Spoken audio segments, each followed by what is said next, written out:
Assalamualaikum warahmatullahi wabarakatuh.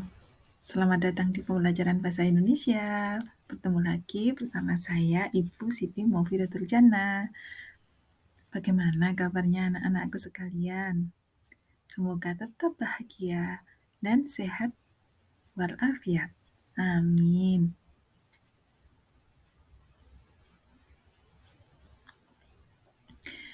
Hari ini kita akan belajar tentang bagaimana sih cara menyusun cerita inspiratif, tapi tetap dengan memperhatikan struktur dan kaidah kebahasaan ya.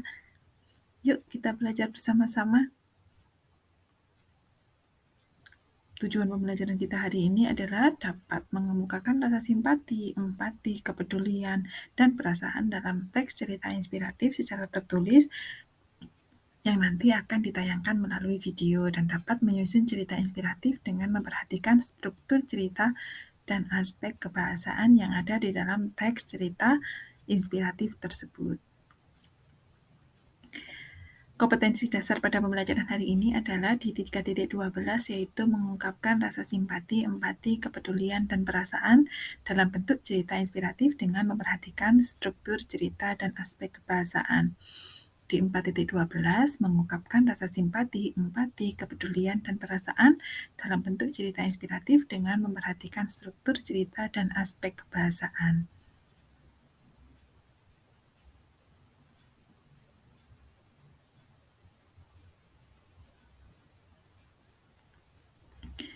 Di awal pembelajaran kita akan mempelajari perbedaan simpati dan empati ya sebelum kita mulai menyusun teks cerita inspiratif. Kalian tahu nggak sih perbedaan simpati dan empati? Yuk kita pelajari bersama-sama. Yang pertama simpati. Simpati itu adalah perasaan peduli pada seseorang, seringkali pada orang terdekat, disertai dengan keinginan untuk melihatnya menjadi lebih baik. Sedangkan empati adalah kemampuan seseorang untuk mengenali dan berbagai emosi atau perasaan orang lain. Sudah tahu belum perbedaan simpati dan empati? Yuk, kita kenali ciri-cirinya. Yang pertama, empati. Empati itu saya merasa apa yang kamu rasa. Sedangkan simpati, saya tahu apa yang kamu rasa. Jelas bukan perbedaan simpati dan empati? Yuk kita lanjutkan pembelajarannya. Empati, kemampuan memahami kondisi dan perasaan orang lain, sedangkan simpati, perasaan kasihan dan duka terhadap kemalangan orang lain. Simpati dapat memahami kondisi orang lain, sedangkan simpati tidak dapat memahami kondisi orang lain. Empati mungkin memiliki pengalaman serupa pada masa lalu, sedangkan simpati tidak memiliki pengalaman serupa pada masa lalu. Empati muncul pemahaman dan penerimaan, sedangkan simpati muncul rasa kasihan, duka, dan peduli. Jelas bukan perbedaan empati dengan simpati? Empati adalah kemampuan untuk mengidentifikasi dan memahami situasi dan perasaan orang lain, sedangkan simpati adalah perasaan duka dan belas kasihan atas kemalangan orang lain. Empati menyiratkan bahwa seseorang dapat memahami situasi orang lain, berbeda dengan simpati yang menyiratkan bahwa seseorang dapat memahami situasi orang lain.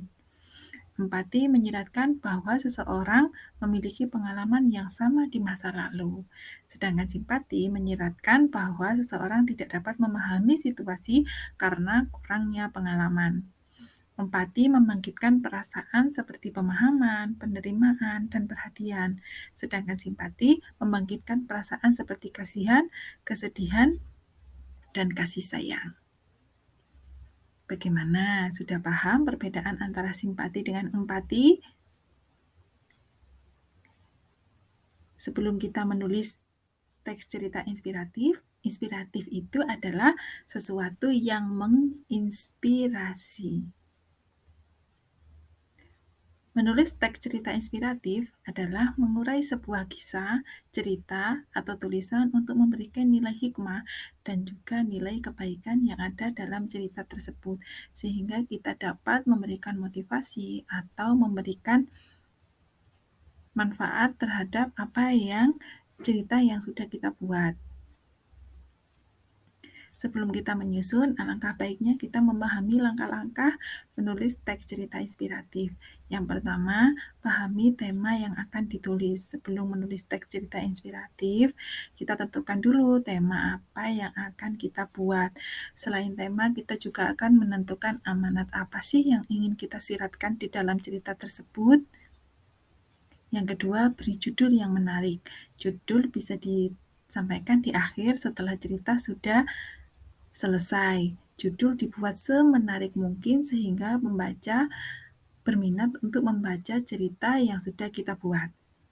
Yang ketiga, batasi satu paragraf 5-6 kalimat saja. Yang keempat, susun kerangka isi karangan sesuai dengan strukturnya. Struktur teks cerita inspiratif sudah kita pelajari di pembelajaran sebelumnya. Jadi, kita sebelum menyusun teks cerita inspiratif, alangkah baiknya kita buat kerangkanya dulu sesuai dengan strukturnya. Yang kelima, buat paragraf awal yang menarik. Kenapa kita membuat awalan yang menarik? Kita membuat awalan yang menarik supaya orang yang mau membaca cerita kita di awal itu sudah terkesan dengan cerita yang sudah kita buat, sehingga mau menyelesaikan cerita yang sudah kita buat tadi. Yang keenam, berikan pemanis di dalam cerita tersebut.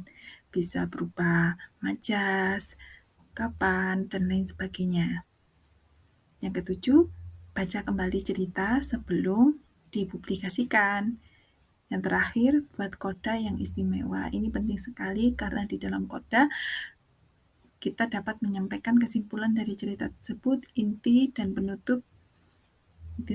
penutup yang ada di dalam cerita yang sudah kita buat tadi.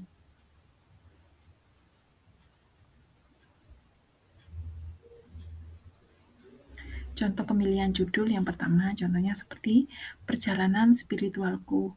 Yang kedua seperti Transfer Doa di Rumah Allah. Bandingkan dengan yang B, Resep Sukses Miawung, meraup dolar dari YouTube, dan 2 Kesuksesan Miawung.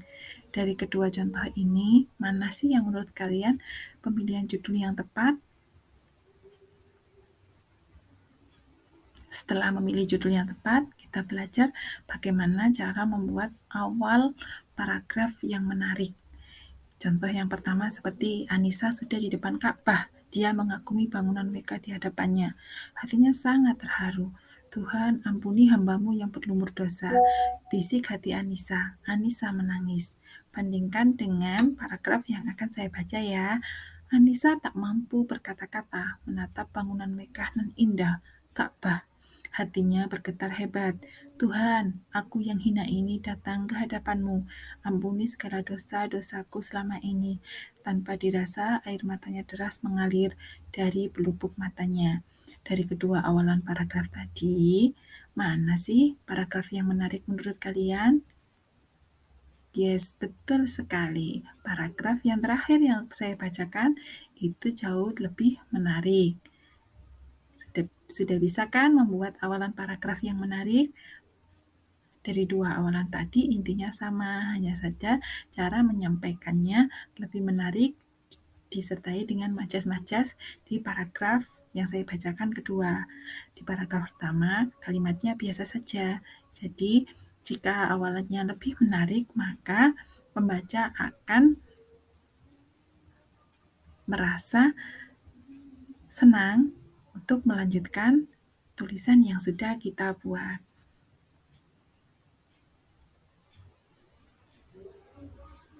Dari pembelajaran menyusun teks cerita inspiratif ini, terima kasih semuanya. Sampai jumpa di materi selanjutnya. Assalamualaikum warahmatullahi wabarakatuh.